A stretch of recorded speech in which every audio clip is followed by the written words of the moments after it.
Imagine que tu es en vacances et que ta réservation d'hôtel est annulée. Tu vas devoir trouver un autre endroit où séjourner. Tu commences à chercher un hébergement sur Google quand tu tombes sur une annonce un peu particulière. Elle mentionne un hôtel qui semble avoir un nombre infini de chambres. Ils auront sûrement une chambre disponible pour toi, n'est-ce pas? Tu arrives à l'hôtel et tu es accueilli à la réception par le directeur. Lui aussi a l'air spécial, et tu vas bientôt comprendre pourquoi. Il commence par dire que toutes ces chambres sont réservées. Le nombre infini de chambres sont toutes occupées par un nombre infini de clients. Mais attends, le directeur a quand même peut-être une solution pour toi. Il commence à expliquer que toutes les chambres de l'hôtel sont numérotées en commençant par la chambre numéro 1. Puis il y a la chambre numéro 2, puis 3, et ainsi de suite jusqu'à l'infini. Dans cet hôtel, une seule personne est autorisée par chambre. Mais alors, s'il y a une personne dans chacune des chambres, comment va-t-il faire de la place pour toi? C'est simple, il demande à chacun des clients de se décaler d'une chambre.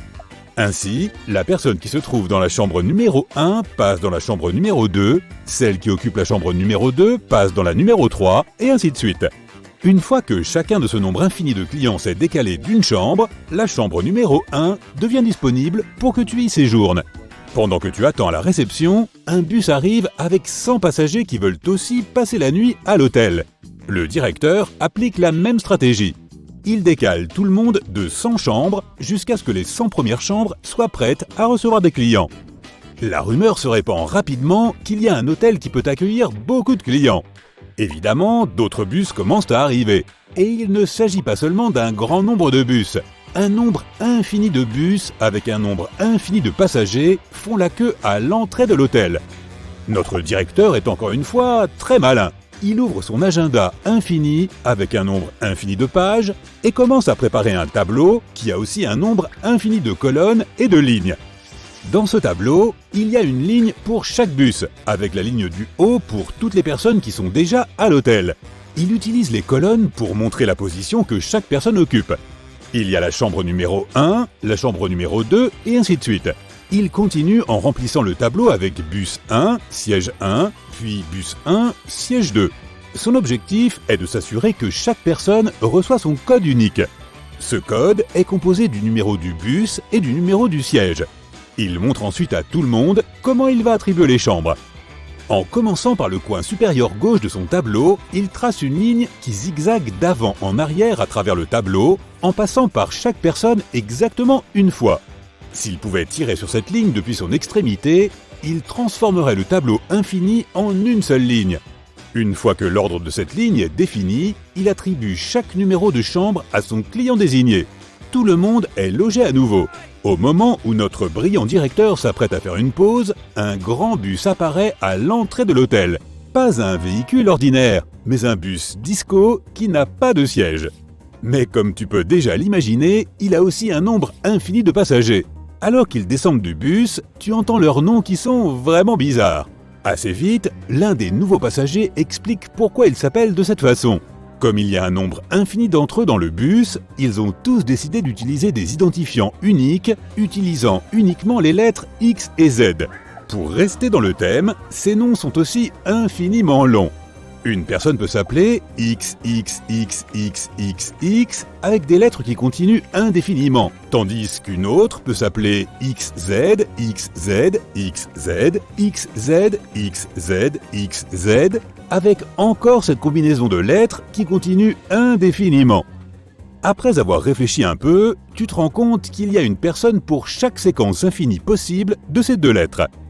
Mais juste au moment où les passagers du bus disco commencent à entrer dans l'hôtel, le directeur dit qu'il n'est pas en mesure de les loger tous dans l'hôtel. Cela risque d'être un peu compliqué à expliquer cette fois-ci, dit-il, mais laissez-moi essayer. Il commence par ouvrir une fois de plus son agenda infini. Il procède ensuite à l'attribution des chambres aux personnes présentes dans le bus. Disons que la chambre numéro 1 est pour la personne nommée XXXXXX. Tandis que la chambre numéro 2 est pour la personne nommée XZ, XZ, XZ, XZ, XZ, XZ.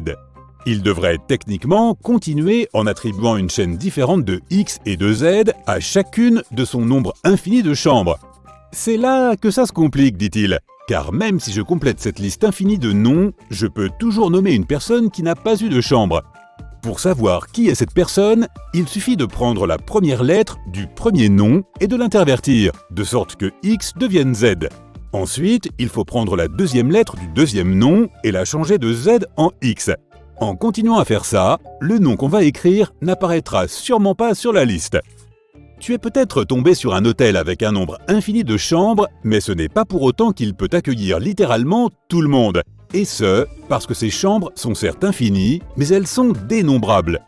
Même si cela te prendrait une éternité, tu pourrais techniquement compter toutes les chambres de l'hôtel, une à une.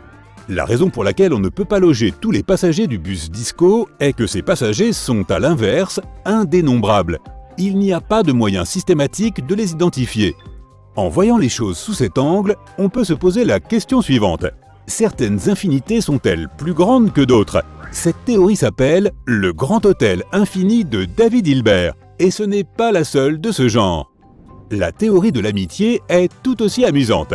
Elle stipule que la plupart des gens ont moins d'amis que leurs amis n'en ont. Donc, si tu as 3 amis, il y a de fortes chances que tes amis aient plus de 3 amis chacun. Il est difficile de comprendre pourquoi c'est vrai, mais c'est vrai. Ce phénomène a été remarqué pour la première fois en 1991 par un sociologue nommé Scott Feld. Il a fait cette découverte inhabituelle en examinant des réseaux sociaux existants. Il a calculé le nombre moyen d'amis qu'une personne avait et a ensuite comparé ce nombre au nombre moyen d'amis que ses amis avaient. Il a remarqué que le deuxième nombre était toujours plus grand. Le problème, c'est qu'il n'y a pas d'explication logique à ce phénomène. Si tu te demandes en quoi c'est important, c'est parce que cela affecte la façon dont nous nous percevons par rapport aux autres. La plupart d'entre nous considèrent que nos amis sont plus heureux, plus riches et plus populaires qu'eux. Mais il est important de se rappeler que presque tout le monde est dans la même situation.